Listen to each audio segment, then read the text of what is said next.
সর্দি, কাশি ও ফ্লু এসব রোগের চিকিৎসার জন্য সাধারণত ডাক্তারের কাছে যাওয়ার প্রয়োজন হয় না। কিছু উপদেশ মেনে চললেই ঘরে বসেই যত্ন নেয়া যায়। বিশেষত শীত ও বসন্তকালে সমস্যাগুলো বেড়ে যায়। ফ্লু ও সর্দি, কাশি বা ঠান্ডার লক্ষণ। ফ্লুতে শিশুদের ক্ষেত্রে জ্বরের পাশাপাশি ডায়রিয়া ও বমির সমস্যা দেখা যায়।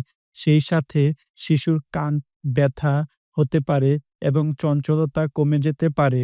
জ্বর, নতুন করে একটানা কাশি হওয়া, অস্বাভাবিক স্বাদ, গন্ধ পাওয়া অথবা স্বাদ ও ঘ্রাণশক্তি হারিয়ে ফেলা, কোভিড-19 ইনফেকশন বা করোনার লক্ষণ হতে পারে।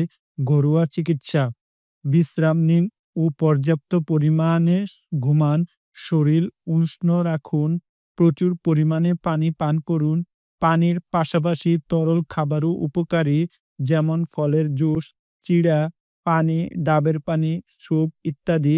পানি শূন্যতা এড়াতে এমন পরিমাণে তরল খাওয়া উচিত যেন প্রস্রাবের রং স্বচ্ছ অথবা হালকা হলুদ হয়।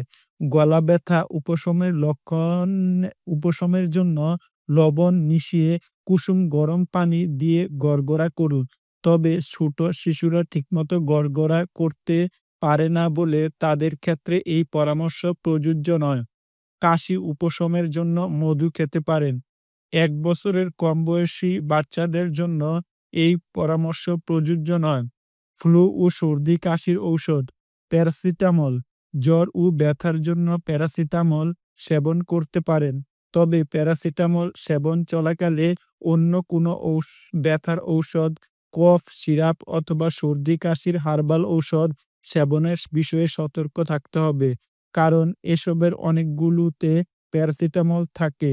ফলে নিরাপদ মাত্রার চেয়ে অতিরিক্ত পরিমাণে প্যারাসিটামল সেবন করার ঝুঁকি থাকে। নাক বন্ধের ড্রপ: এগুলোকে ন্যাসাল ডিকনজেস্ট্যান্ট বলা হয়। নাক বন্ধ উপশমে এসব ড্রপ ব্যবহার করা যায়। তবে টানা ১ সপ্তাহের বেশি ব্যবহার করবেন না। তাতে নাক বন্ধের সমস্যা আরও বেড়ে যেতে পারে।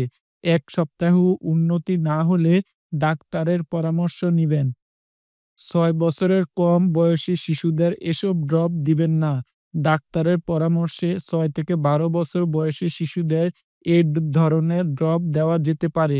সেক্ষেত্রেও সাধারণত ৫ দিনের বেশি দেয়া হয় না।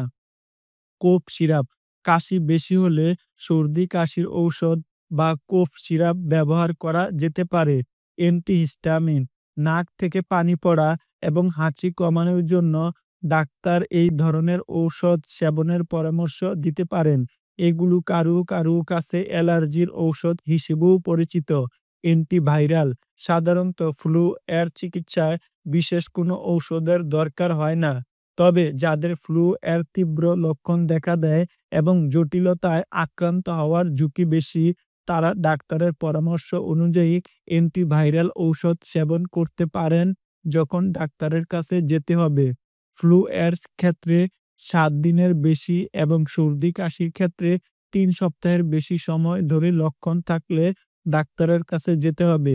৩ মাসের কম বয়সী শিশুর জ্বর আসলে অথবা খুব নিস্তেজ হয়ে পড়লে কিংবা যেকোনো বয়সী শিশুকে নিয়ে শঙ্কা থাকলে, বয়স ৬৫ বছরের বেশি হলে কিংবা গর্ভবতী হলে, দীর্ঘমেয়াদী স্বাস্থ্য সমস্যা থাকলে যেমন ডায়াবেটিস, হৃদরোগ, কিডনি রোগ ও ফুসফুসের রোগ থাকলে, শরীরের রোগ প্রতিরোধ ক্ষমতা কমে যায় এমন চিকিৎসা নিলে, যেমন কেমোথেরাপি ও লম্বা সময় ধরে স্টেরয়েড সেবন, অনেক জ্বর আসলে অথবা জ্বরের সাথে কাঁপুনি থাকলে।